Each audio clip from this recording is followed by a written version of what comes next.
Technology has totally changed the way we date and search for a mate. So why the shift from old school courting to OkCupid? We're going to take a closer look at why more and more people are logging on for love. Up next on Focal Point.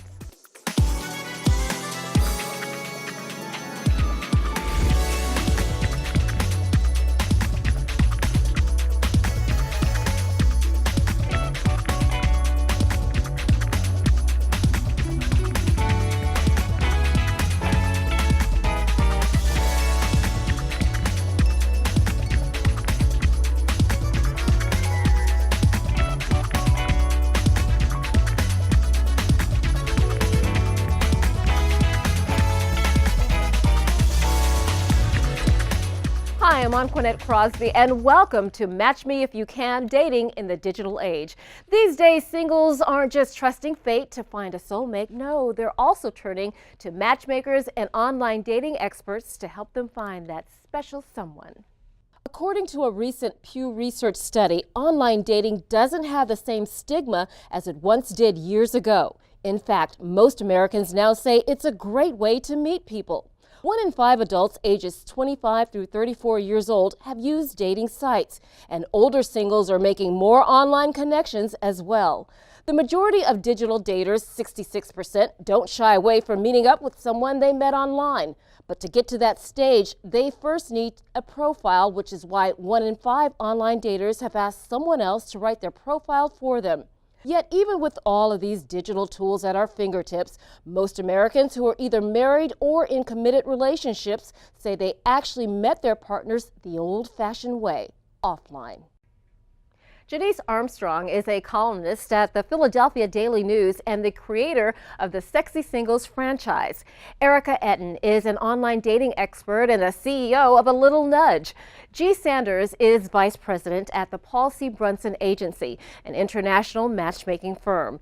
Also with us today is Janice's husband, Cameron Turner. He's a project manager. Now, they met on Match.com more than 10 years ago and are still going strong. We'll hear their romantic story a little later on. They've joined me today to discuss how today's singles are navigating the dating scene in this digital world. Okay, welcome to all of you. Thank you for being here. Erica, let's start with you. So if you're single, you're dating, you're looking for that special someone, should you be online? Of course you should be online. Everybody's online. Why would you want to be left out of the party? Yeah, it's just another way to meet people. Is it the best? Is it the worst? I don't know. But it's just another way to meet people, and you want to maximize your chance of meeting someone you connect with. So of course you would want to go online. Now, G, you're a matchmaker and you are with an agency and you incorporate online dating. I think people would be a little bit surprised about that. So why are you a big believer in dating online?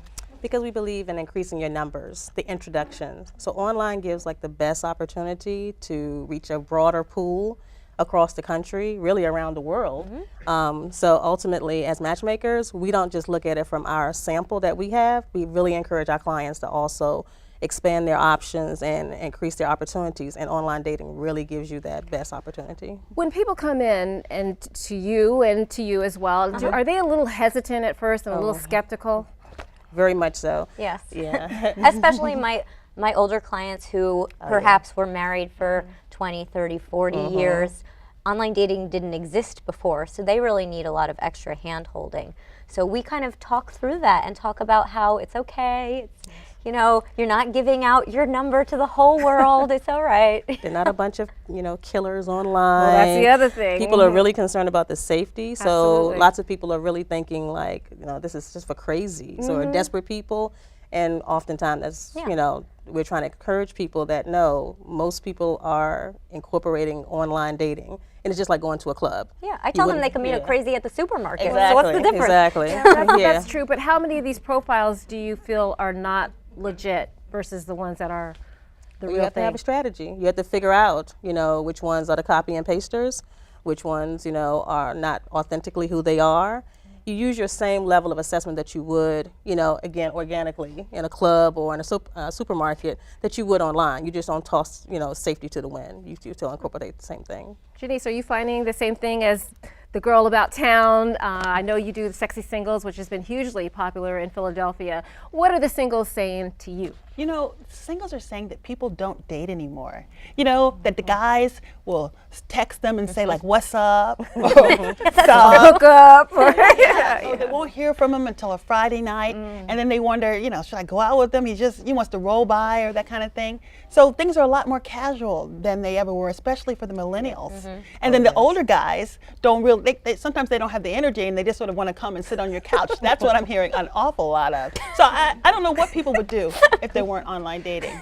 do you guys agree with that? Well, we actually incorporate traditional standards in our matchmaking. We actually have our gentlemen to take lead, decide the date, the location, pay. We include all of those things. We believe in that. But like you said, traditional dating has kind of gotten away from people, and so we really try to institute it in our agency. Yeah, and I always say you get what you allow. So if you allow somebody to keep texting you and ask you out for Saturday on Friday night, that's what you get. But if you instead say, you know, you got to book me by Wednesday for the weekend, that's what you get. So everyone can set their own precedents. Definitely. I just think it's really different with the kids that are coming out of college. You know, the whole hookup thing where they don't really date and they just sort of get together and it's very casual and informal. And the next thing you know, they've graduated from college, they're out there in the real world, and the guys are still trying to keep it like that. And the girls are like, aren't we supposed to be dating? Exactly. Right. And for women, it's a little bit tougher because we still want the courtship and you know, the guys to maybe pay on the first date and Second all one of that. too. But But there's a lot of women, unfortunately, who kind of stepped into the role where a lot of men feel like, where's my role at now? So the concept of, you know, a lot of women are, you know, in positions of power, they're heads of their households. And so ultimately, there are a lot of women comfortable also with the hookup culture.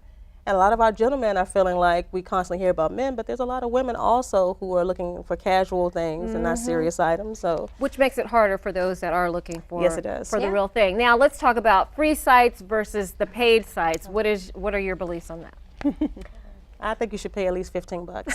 I'm not for I get the free sites, and I think it's an opportunity, but I'm like, a small financial investment shows, to me, a little bit more of a commitment to be a little bit more thorough in your strategy.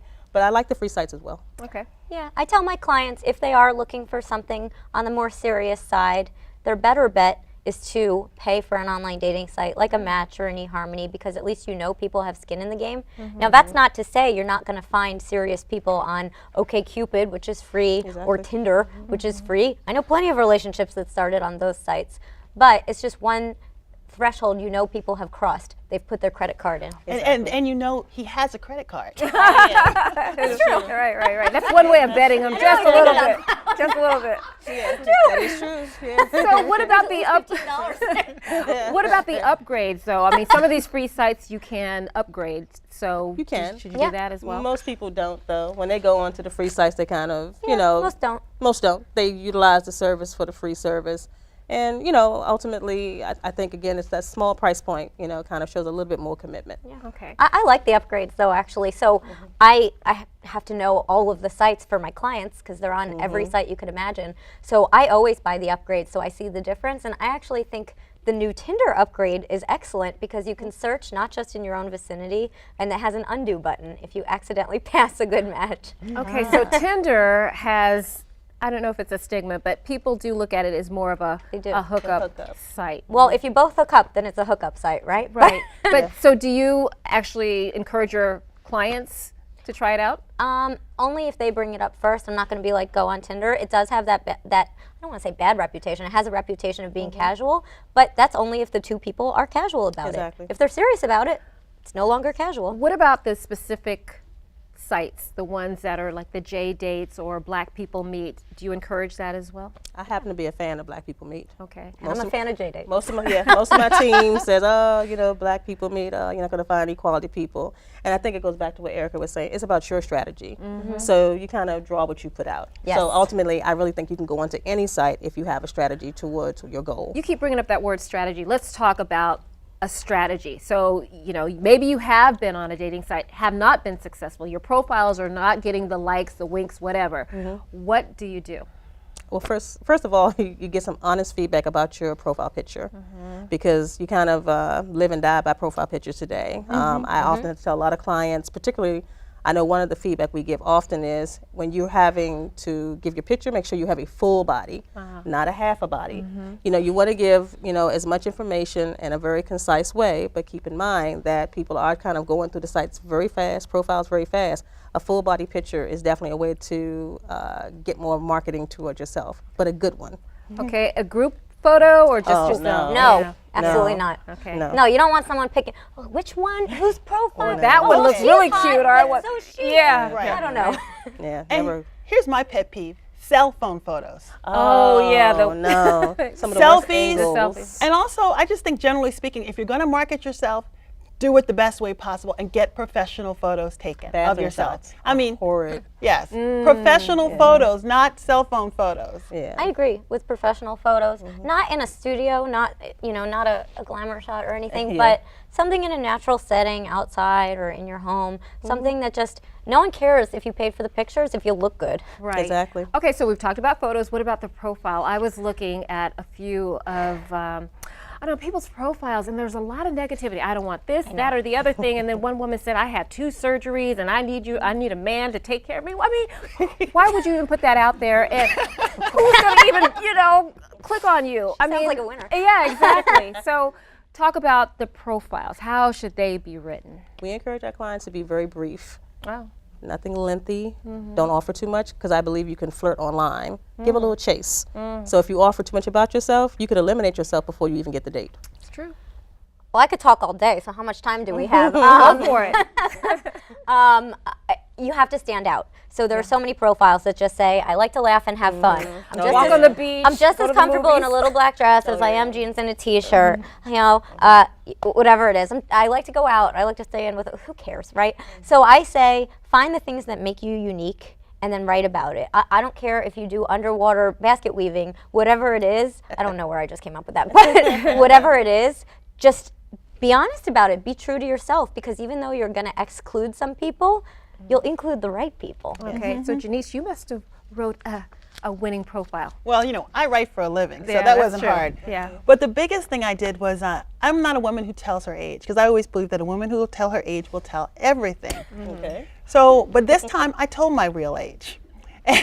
And I told my actual height. I'm over 6 feet tall. I wear heels. If you don't like tall women, do not email me. I will not be mad. Do not say tall jokes to me. I believe you should say what you really want. And that's what I did. And that's how I got what I really wanted. You got to be truthful. And I think if you put the truth out there, it'll work better than if you put up a I facade. think this is a good time to bring in your hubby. So Cameron, do you remember, I know it's been over 10 years, but do you remember what was the appeal of Janice's profile? Oh, absolutely. I remember her profile. It was very, not aggressive is the word, but she put herself out there. She says, I practically live in heels, as she said. And She does. she made it like, hey, I'm a challenge. Come to me. And I was like, all right, I'll take this on.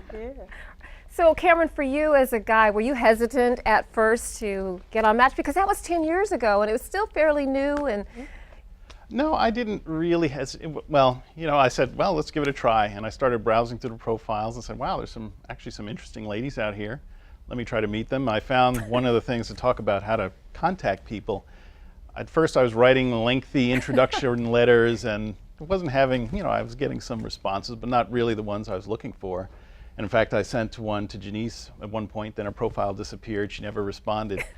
Then I came back with just like, hey, your profile's back. Hi, see, I'd like to meet you. And she contacted me. So I decided that just being brief and introducing yourself really quickly, take a look at my profile, see what you think. That seemed to work very well. yeah, and how soon was it after you guys maybe exchanged a couple of emails that you actually met in person? It was about a month later. A month later, that we met in a public space. We always think, you should always meet in a public space. We went bike riding. And I remember a certain friend was like, That would be me. Yeah, because she says, oh, we're just riding through the woods. Riding through the woods? You don't know this, man.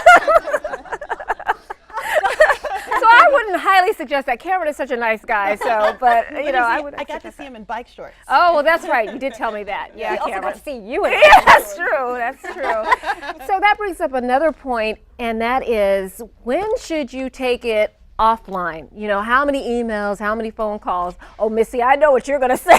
She's the one that doesn't believe in texting or calling first. That's correct. Yeah. And I know we don't need to see eye to eye on that. That's okay, because I stand by the advice I give. Wow. I tell my clients to get to the date as quickly as possible, even just after one email back and forth, because ultimately you don't know if you have chemistry until you meet in person. So I'm anti the phone call. I'm anti-texting before the date, because you can have this false sense of intimacy with someone, or you could judge someone, misjudge someone based on his or her texting or phone skills, when in reality that person is different in person.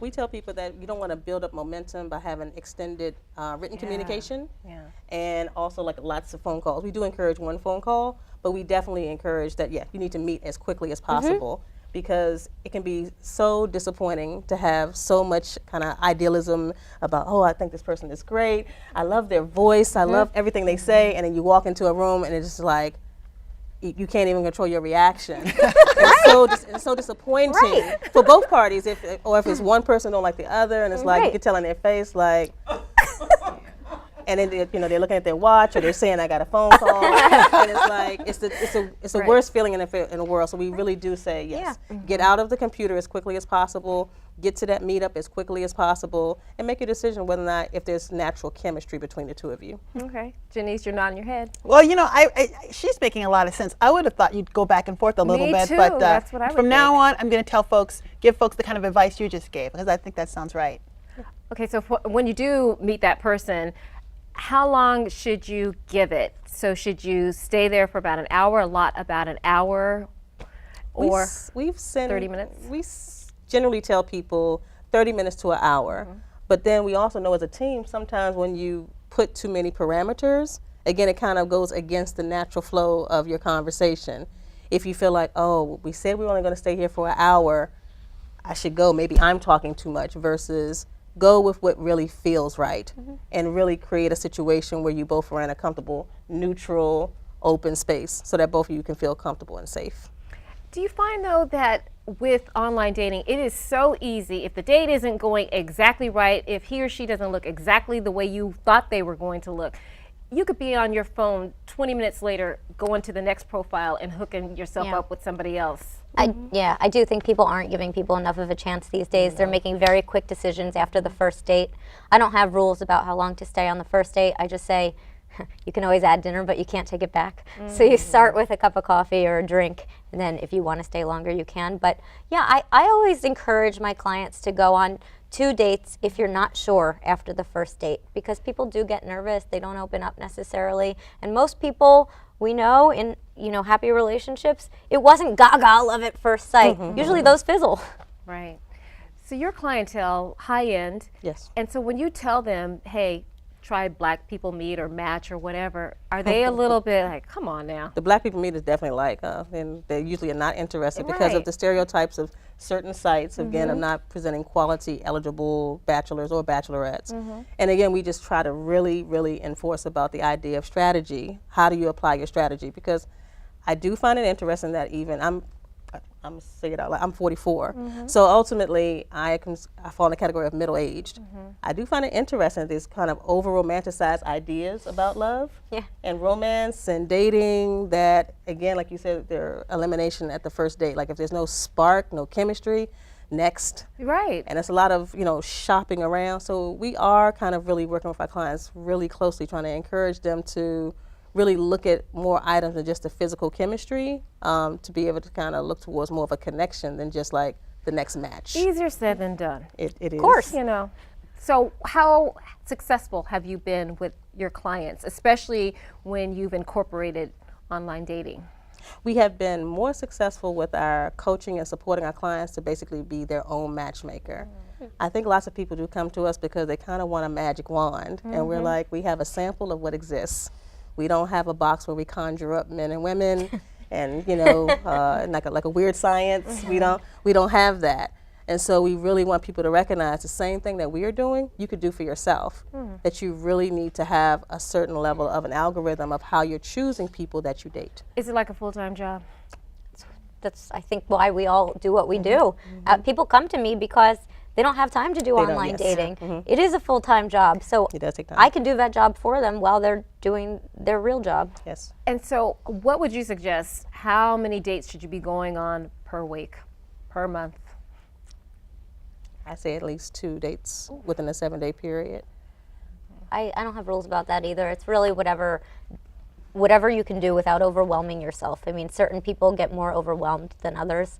Some can go on a date every night of the week and feel fine. I was talking to a client today. She was getting anxious. I said, okay, 2 dates next week, and then call it a day, because she was like, choice. And I'm like, okay, this is a good problem. Right. And we're encouraging more so because a lot of our clients are coming to us because they haven't dated effectively. So we're trying to kind of push them out the door, like really helping them to understand how important it is to put themselves out there. It's not a cliche. It really is something that helps you to explore options and subsequently narrow down to maybe one person who stands out.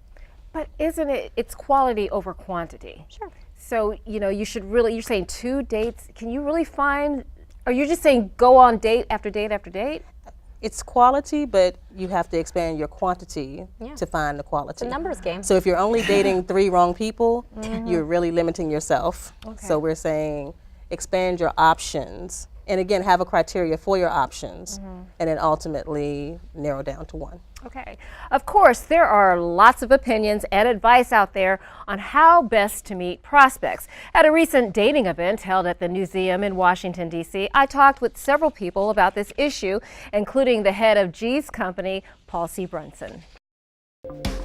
Yeah, so I went on Tinder. I heard it was all the rage. I had just broken up with someone, and then my friend was like, oh, you should try online dating. There's, a billion apps to choose. I did Match, and then I did OkCupid. I joined Christian Mingle as a joke, but it never really got too far. I've tried a couple of the websites.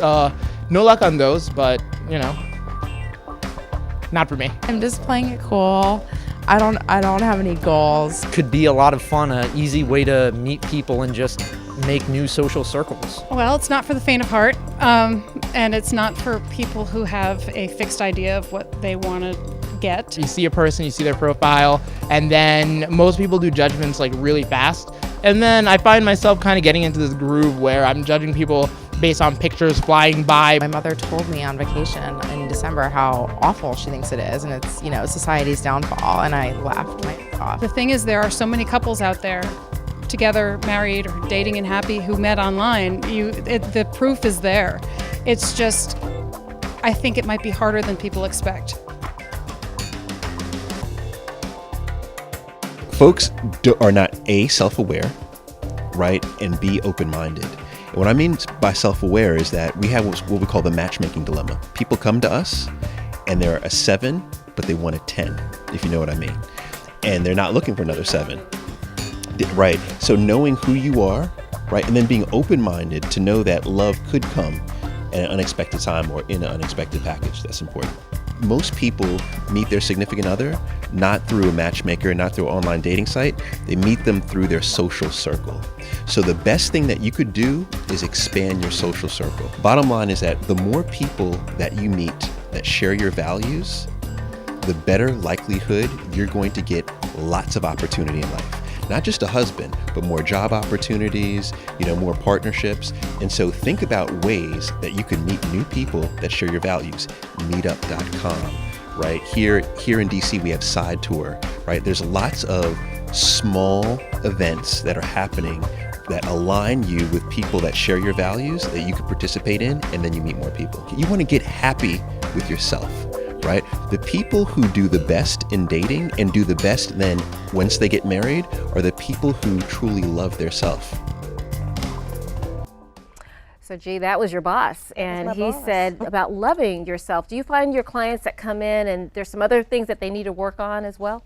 Yes, because most of our clients tell us, I don't need any coaching. I just came here for matches. And then we have a conversation within 20 minutes, and I'm like, you probably need therapy. You actually don't need coaching, So it's like, we do find out very quickly that ultimately it's best to do a comprehensive approach to your dating. Really learn yourself first before even going out there starting to date. Okay, so let's talk about this dating experiment that you undertook. About 12 years ago, when I shifted gears and started studying sociology, I became interested in the dating industry in general and decided at the time I was single of how to figure out how to get people to come out of the computer. Not really a fan of social media myself, never dated online, and just figured this seems to be the new wave of things, and it was coming, you know, from all angles, my personal friends, I'm seeing it on television, and I figured let me just try it. And I used it as actually a project for school, and ultimately what I did was try to figure out how many people could I meet in a period of time. And so in 45 days, I went on 75 dates. And you met your guy, what was he, number 74? He was 74. He was 74. And you're still together. And we're still together. Okay. And what I just learned a whole lot more about myself because I required the gentleman who I met to give me feedback. And I had never done that in my dating. If we stop talking, we stop talking. Like, I guess he wasn't that into me and I just let it go. But with this process, I would call back and say, excuse me, I noticed that you didn't call me back. Is it possible if you could tell me why? And some people was like, get out of here. Yeah. And some people really gave some honest feedback, and I really learned a lot about maybe some of my behaviors, some things that I had said, and also just generally speaking, they weren't that into me. So if you had not changed some of your ways, do you think your guy would have been interested? Is it because you were willing to recognize some of your shortcomings and compromise? Definitely. Because I think for both of us, we were in a space where we started to look at our values versus our general dating kind of types. We both had types. And then when we got into our conversation, we realized that we were both in a place that we wanted to align together in a more deeper connection. So it's really not a cliche again. Really, like when they talk about really connecting with someone on a deeper level, that is the meat on the bone for a healthy long-term relationship. Speaking of types, Janice, you're a big fan of dating outside the race, right? Right?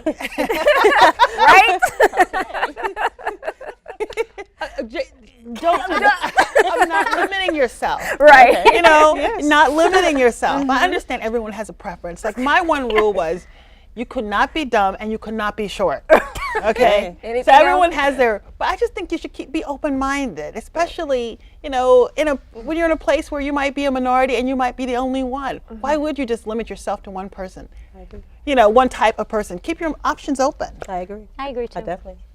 But do people actually take that advice? Because No. again, you Some like do, what some you don't. like, you want what you want. Yeah. You think you like what you like, and you Yes. think you want what you want, what you want. And it's interesting because I think most people, when you ask, is your partner your type? The answer is usually no. Because when you go out with your type, you're a different version of yourself sometimes because you're nervous and you're this and you're that. And if you're actually with someone who you don't view as your type, you let down your guard a little bit, and that's when you can make that connection. So I tell people to have 5 non-negotiables, a maximum of 5. So whether that's intelligence or 6 feet tall, whatever it is. Yeah. I'm 5'1", so height was never a thing. Yeah. But whatever that is, whether it's religion, who knows? But beyond that, really explore. So is there a myth that there are just not enough men to go around? Yes, that's a myth. Oh, You only need one. that's true. Yes, that's the point. And also, some of the statistics, of course, there's more women on this earth. So if you were trying to line up everybody, okay, we get that.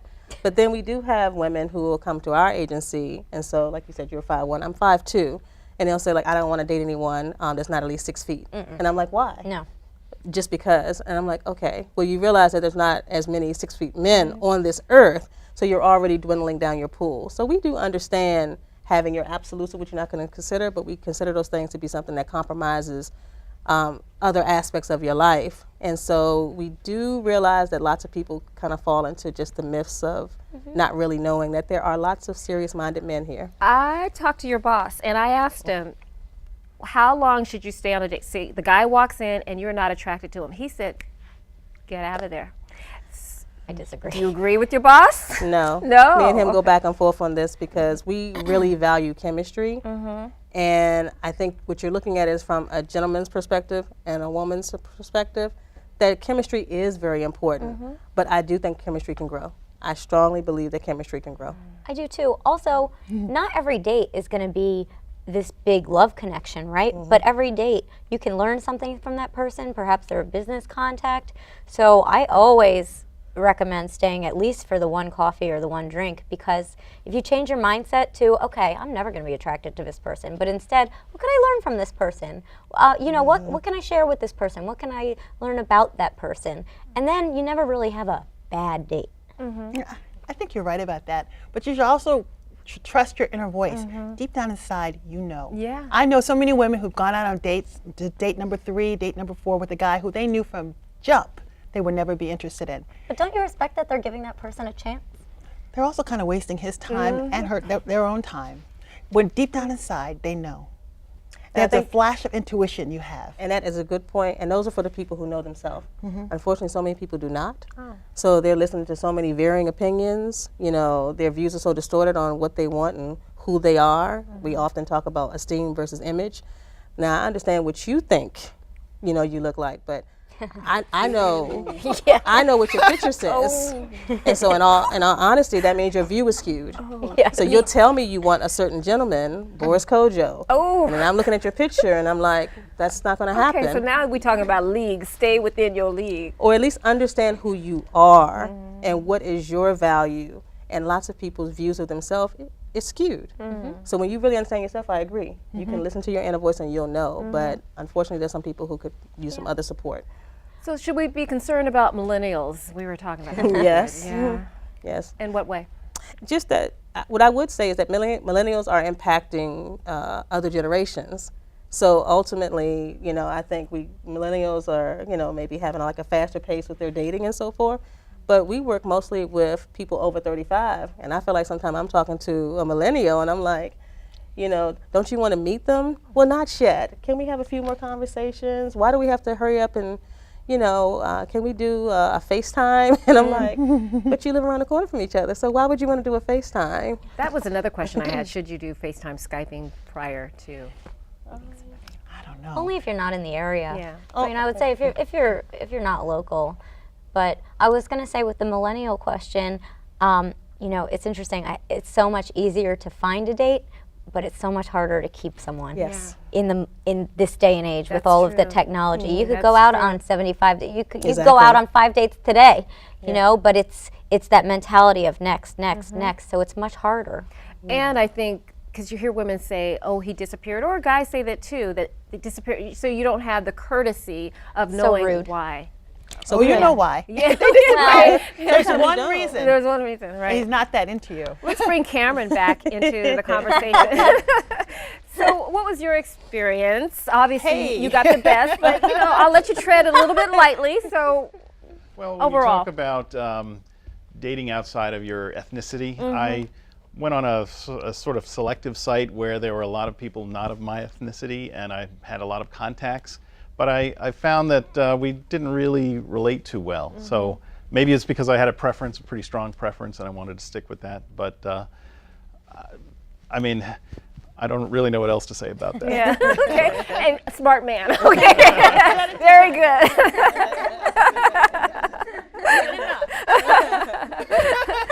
So let's talk about Facebook and how can you leverage Facebook into your matchmaking plan? Can you? You can. We actually use it as a method, what we call identifying matches. We call sourcing. So we actually go through our friends, a friend of a friend of a friend of a friend, and try to see who is single, who might meet someone's criteria. And Facebook, just like a lot of the sites now, lots of people are flirting on general sites, not just dating sites. People are, you know, meeting, talking, deciding, hey, let's go get some coffee, right off of Facebook, Instagram.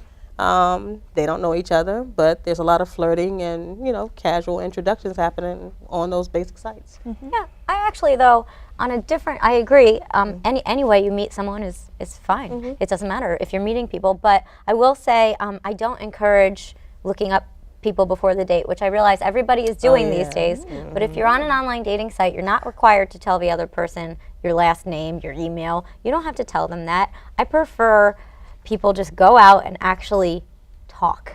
Rather than coming in with these preconceived notions of everything. I mean, Googling everything about exactly, Googling and Facebooking and seeing all the pictures of the ex. Just go in. I don't know. I don't know. I don't know about I want to know if he has a record or something. Yeah. I'm an expert at this kind of thing, but I think it's always good to make sure he's not married.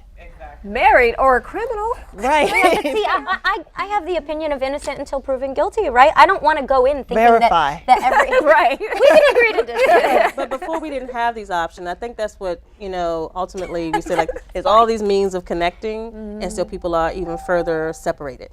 We have 1,000 ways to be texting, instant messaging, calling, virtual, all these things, but yet people are still not connected. So I would say, like, even though ultimately, we have the option to definitely Google someone and do a criminal background check and everything else, I would say, what did we do 10, 15 years ago? And we used our own assessment skills. So what behaviorally are they doing to suggest that you need to look them up? What have they said? And so if they do something that strikes you as odd or doesn't seem consistent with what that they're doing, I would definitely encourage it. But on the onset, we agree with Erica. We don't encourage As long as it. you're using common sense, you said meet in a public place, all of that. Yeah. Okay. So tell me about some of the success stories and some horror stories with your clients. Actually, one of my favorite success stories, I've never met this client. He lives in Iowa. And because I work with people around the country, and my goal is to get people out there. I help people market themselves online. So for this particular client, Scott, I wrote his profile, and I was helping him manage his Match.com profile. And I found a woman I thought he would really like, Holly, and they went on a date, and I still have the texts he sent me. He's like, that Holly, she's chasing after me. It's kind of cool. And I'm like, okay, great. Well, they're married now. I'm thrilled. Yeah, and it just, he could have done it on his own, perhaps, but he needed, the name of my business is a little nudge, right? So I gave him that, and he didn't know how to manage it. He didn't know how to market himself. So I feel great. Now, I don't count success necessarily as marriages because success is different. We were talking about this. Success is different for different people. My specialty is getting people out there, but boy, does it make me happy that they're married. Great story. How about you, G? Last year we had a gentleman client who came through in the fall, and when he gave us our criteria, lots of time we have gentleman clients, we want everybody to be very open about what they're looking for. And we're neutral, and we say no judgment zone. So you can tell us exactly what you want. So he gave us all the list of the Kim Kardashian, all the physical attributes of everything he thought that they should look like, and a lot of other education things like that. And we definitely looked and sourced for someone that fit his physical description, but ultimately what made us most proud is now he talks about the fact that he learned love languages, and he learned to talk about values, and then subsequently he just alerted our team is that he's doing a surprise proposal to the young lady that we matched him with, and we were all like, wow, it was August, but he was like, for a long time I had been dating 80%, and you actually provided me 90%, and I know I'll never get 100, so I'm good. And I was like, I loved it. It's a good percentage. Yeah. All right, well, in just a moment, we'll ask our studio audience to join the conversation. But first, let's check out a brief video. And Erica, who had this nice little get-together, we're going to check out the video right now. It was a dating workshop.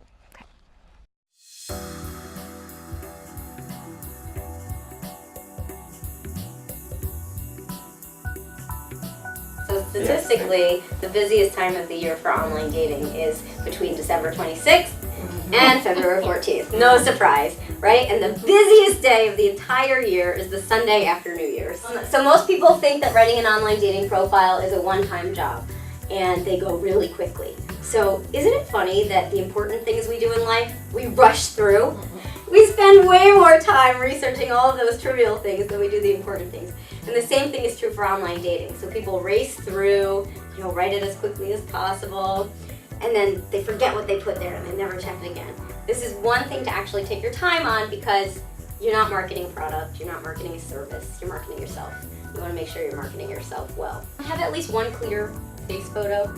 So this should be your first picture. Just a nice shot of your face. Be by yourself in the shot.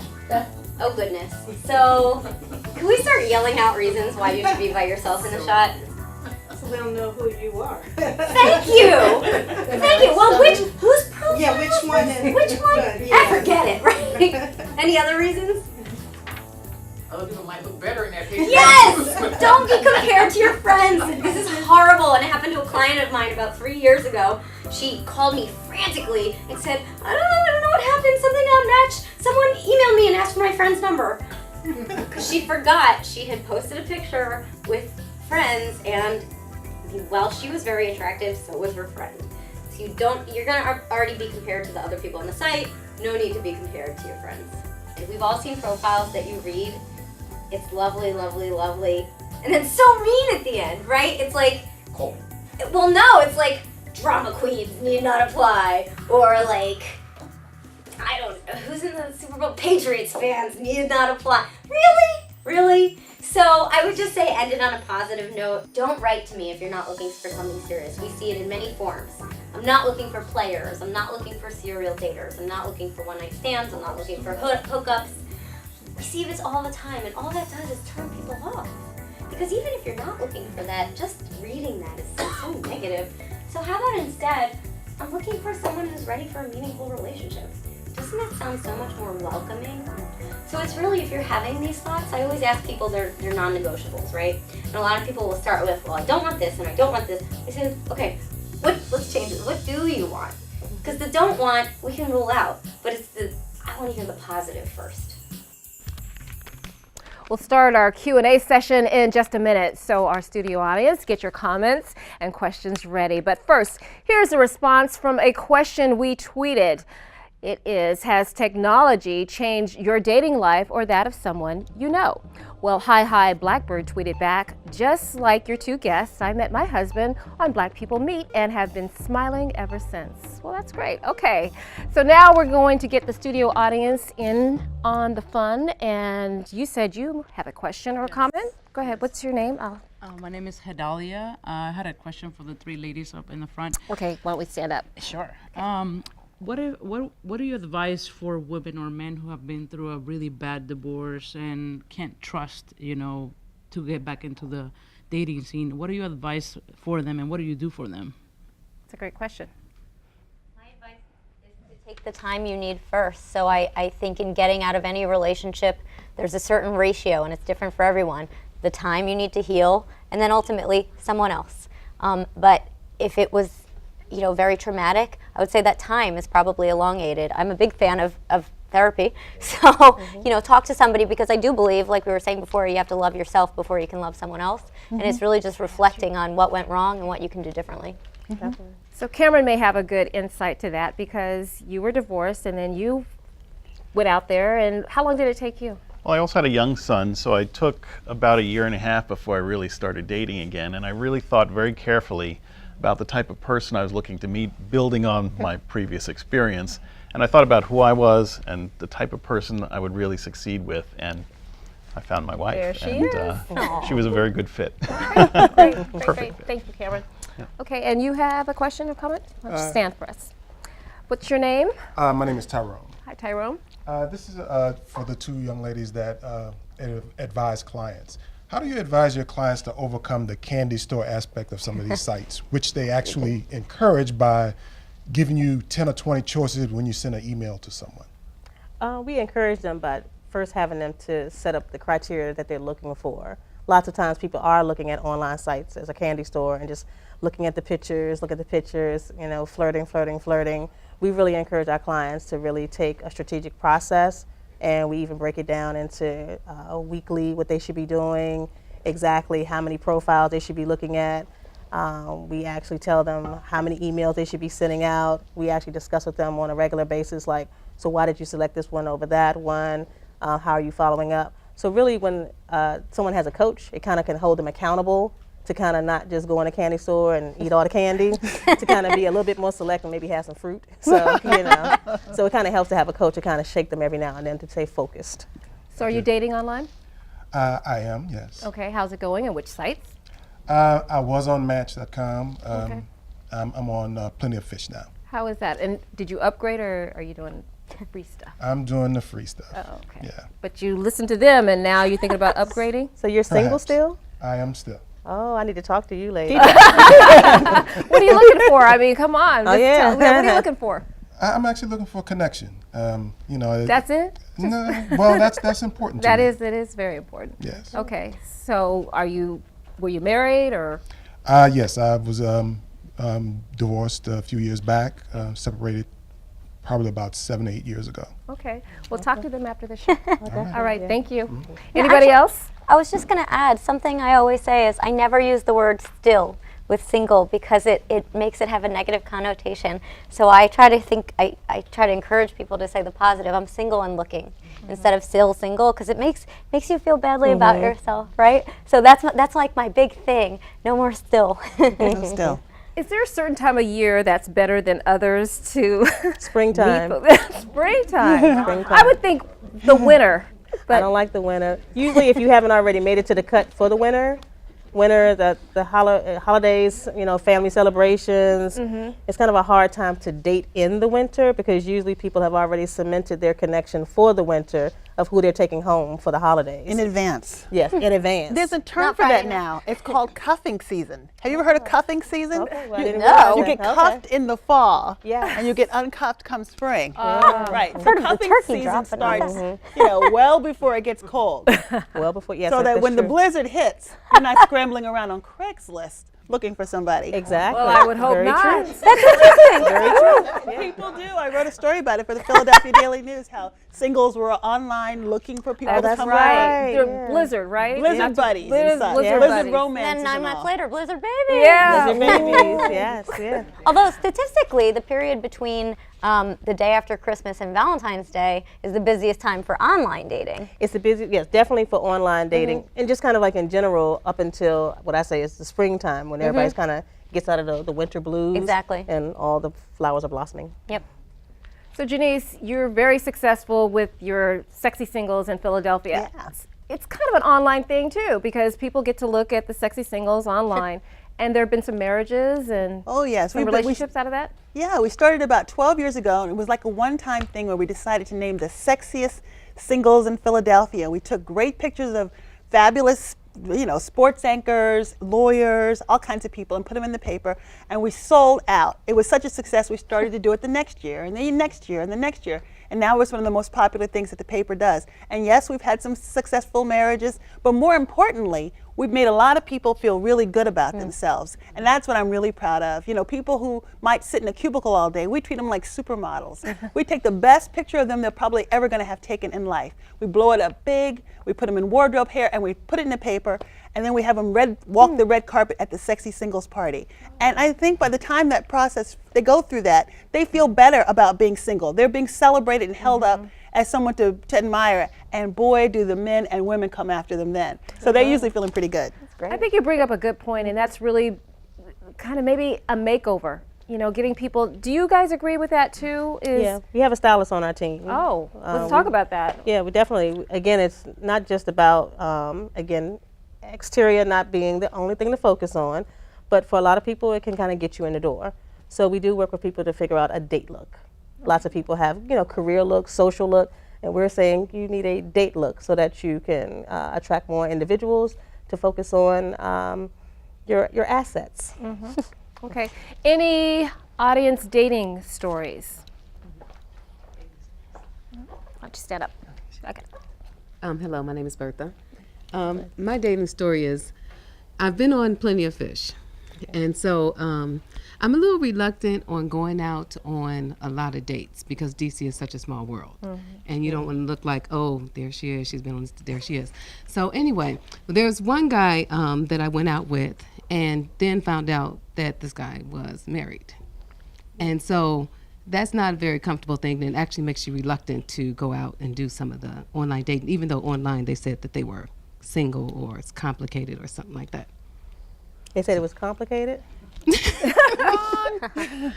they say that on? They on said it was they were single, that they were available, some issues, some things going on, but they're single. So what's your question? Are you finding that people aren't being as truthful? Yeah, as you do what they're have doing? that people aren't being as upfront, going through some things right now, but, and that's usually the red flag. Right. Sometimes you'll try to work with them on it, but usually you just say out the door.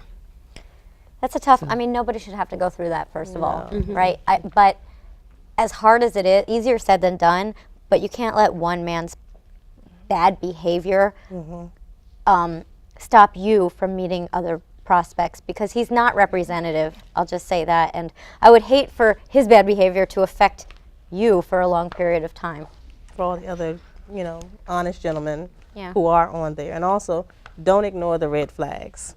Oftentimes, a lot of our clients will tell me stories about their history, and when they say certain things, I'm like, so that was 1 red flag, 2 red flags, 3. So how did you end up in a relationship with this person when you had all these red flags?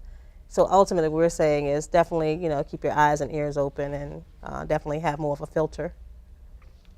And not try to change somebody or their situation. Yeah. No. Okay, any other stories? Great. I don't know if it's a specific story, but I guess I have done some dating from meeting people organically and online, and I think I struggle with finding the difference between what's a red flag and a deal breaker, and what is just something that I shouldn't be so picky about. So I don't know if you have. She was talking about, they were talking about non-negotiables. Why don't you tell us some of your non-negotiables?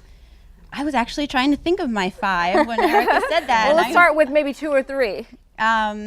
Let's see. I guess very kindness, and intellectual curiosity is another one. I think attractiveness and chemistry. I'm Jewish, so I'm interested in dating Jewish men, but I'm open to dating non-Jewish men. So those are some of them, yeah. Okay. So Erica, you want to give her some advice? Sure, I'd love to. I can't remember what the initial question was. Oh, how do you, so that's, I don't think anyone could ever tell you what your non-negotiables should be or what your red flag should be. It's always, it's within you. So if you've nailed it down to those 4 things, you know to stick with those 4 things because you've thought about them and they're important to you. But beyond that, let's say you're generally more attracted to somebody who's a brunette and then he turns up he's a redhead. That's something, go with it. I mean, that sounds trivial. Or maybe someone has a different style than you're used to. Maybe his table manners aren't as great as you would think. Do you penalize someone for that? And that's something, you can work with someone on that. I mean, maybe they just weren't taught. So that's one of those things that maybe you can change. There are things you can't change. You can't change someone's religion. You can't change their height. You can't change how nice they are. But you can change other things. And I would say your non-negotiables are the things you cannot change. And then the wiggle room is where you can. Any other? Hi, questions about strategy. For online dating, I prefer to not if the male makes the advance, I may look at my matches or whatever, but I will never reach out or make any first advance online. And I just prefer more organic, not offline, event type dating. So what are your opinions, or what do you have to say about that from a strategy perspective, if you're the type of person that prefers a man that's going to make the first move or kind of get the ball rolling? Thank you. We tell our clients, and we do recognize, again, the courting aspect and gentlemen, traditional values, but we do tell our lady clients to just keep in mind, modern times, modern thinking.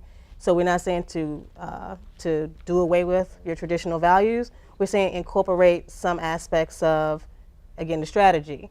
So it's a numbers game. So ultimately, include the aspect of saying, if you're only looking at the people who reach out to you, how many opportunities, could you increase that if you reached out to a certain amount of people, kind of to balance it. So kind of, also it gives you an opportunity to look at the criteria yourself and to be able to kind of filter out yourself what you like and kind of get into the practice of just doing a simple greeting just to see what type of response you get. Okay, speaking of greeting, what type of emails should you be sending? Give us some advice on that. I always like the simple one-liners that come from the profile. So if somebody tells you in the content of their profile, I like classic cars. The content in your email, the opening line would say so what's your favorite car? Oh. It kind of shows that you're paying attention to what they wrote, and it starts the dialogue within the email communication. Yeah, I always say, I agree with all of that. I always say there are three parts of a good email. Something about the person's profile that caught your attention, how it relates to you, and end with a question. So classic cars. I came across your profile. I noticed that you're really into classic cars. I know nothing about cars, but I went to the DC Auto Show last week. Did you have a favorite one there? Done. That's a good email. That's good. She's That good. is- yeah, that's really good. Anybody else with any stories? Okay. Okay, sure. Okay. What's your name? Gina Jackson. And my question really is two questions. Really is when you have a system-generated message on there, what is your advice to gentlemen who consistently send system-generated messages? And the second question would be, if you've already created your profile, you've been on there for a while, but you kind of aren't moving in the direction you want to move in, is it advisable to maybe take yourself off of the profile for a minute, come back on, refresh? What are your ideas on that? What do you Thank mean you. system-generated email? Like the flirts. Oh. Yeah. Oh. The standard. I say that's the lazy person's the way lazy of showing person way. interest. Yeah. not a fan of the generated messages, and so not suggesting that somebody is not being genuine and showing interest. But I would say that you want to have some of the dialogue that me and Erica said, in regards to be a little bit more creative. So you could filter out and say, I would prefer not to focus on the ones who just send the generated message. But I would say a lot of people don't know what to say online, so they use them. Okay, we're going to have to end it there. I wish we had more time, but unfortunately, we'll have to stop. Thanks to all of our guests and our panelists, Cameron Turner, Erica Etten, G. Sanders, and Denise Armstrong. Also, thanks to our studio audience and for you at home for tuning in. I'm Anqoinette Crosby. Until next time, save you a seat.